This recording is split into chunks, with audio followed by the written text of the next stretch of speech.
There is a strange and silent power that few ever truly master, a force so invisible that it bends entire rooms without a single word uttered, a phenomenon older than the cities we stand in and more primal than the instincts that drive us.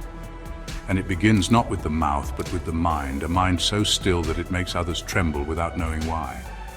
So I ask you, have you ever wondered why in a room full of noise the one who says nothing often commands the most respect? Why the ones who sit quietly are the ones people turn their heads toward even if they never say a word? It is not a coincidence, it is not luck, it is a forgotten art, older than history itself. Before kings ruled with crowns and armies, there were those who ruled with presence, a silent mind radiating outwards like a signal others cannot escape. Today we are going to journey into that hidden force.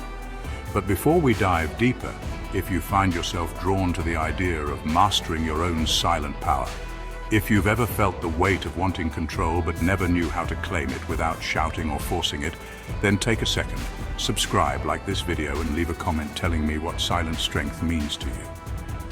Because what you are about to learn is not entertainment, it is transformation.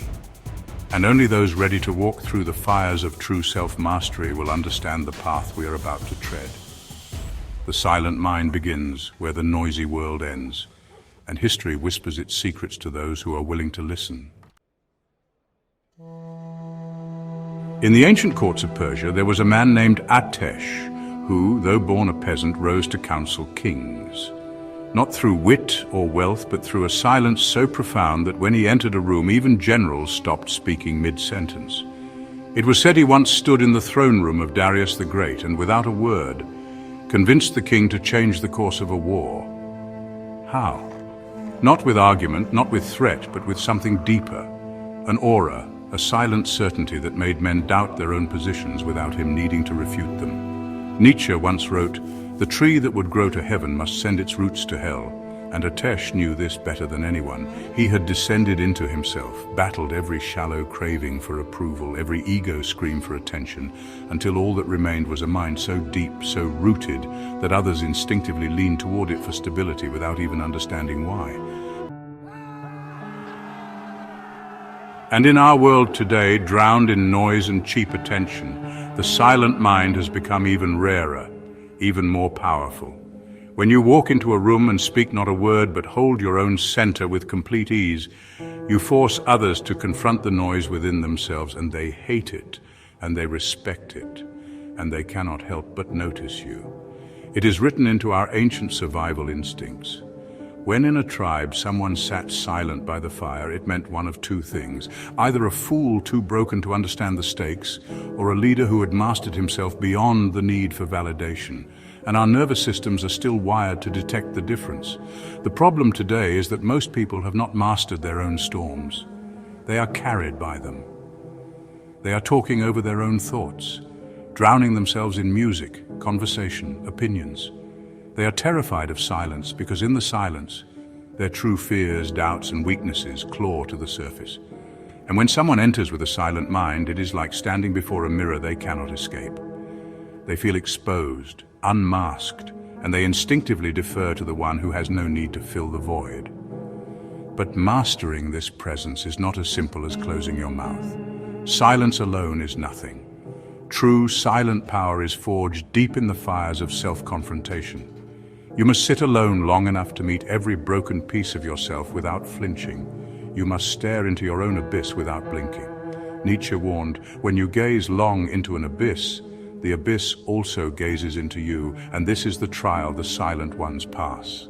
The mastery of their inner landscape that radiates into the external world without effort. Imagine this: in a smoky tavern in medieval Europe, the knight in shining armor commands some attention, but it is the cloaked figure in the corner, sipping slowly, eyes sharp and undisturbed, who truly controls the room. People laugh louder, boast harder, posture more in the hopes of catching his attention, but he gives them nothing. And it is in giving nothing that he takes everything: attention, curiosity, deference. Because people crave validation, and when you withhold it without resentment, without bitterness, but from pure fullness within yourself, they will chase your approval like parched men chase water in a desert. The silent mind is not cold, it is not arrogant, it is full, it is rooted. It is the mountain unmoved by the howling winds of lesser minds. And in the modern world, where the loudest are often the most empty, mastering the silent mind is an act of rebellion, a revolution against shallowness, a declaration that your worth does not depend on the number of words you speak, but on the depth of your being.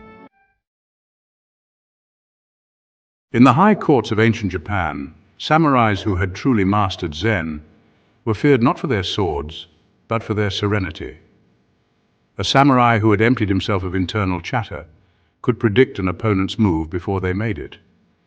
He could enter a battlefield with death swirling around him and move like still water, untouchable, unstoppable. This is not fiction, it is the recorded wisdom of those who understood that to win externally, you must first conquer internally. And you, watching this now, feel it too. You have always known there is a deeper power beneath the noise, beneath the performance, a river of stillness that only a few dare to walk beside. But the path is narrow, the path demands everything.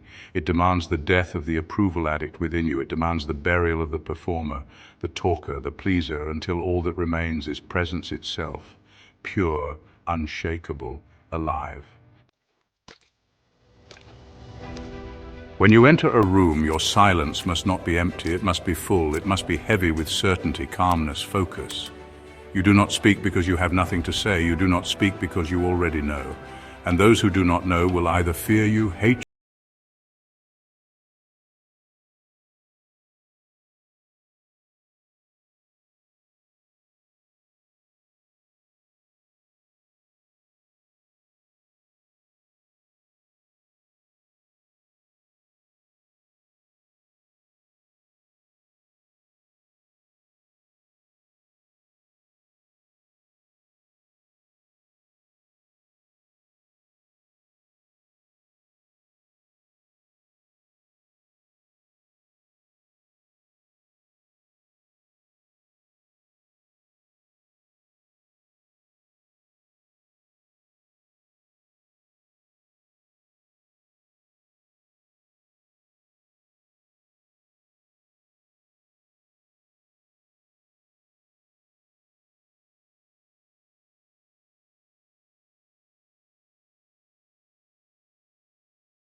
If you want to control any room without speaking, do not start with tactics, start with yourself.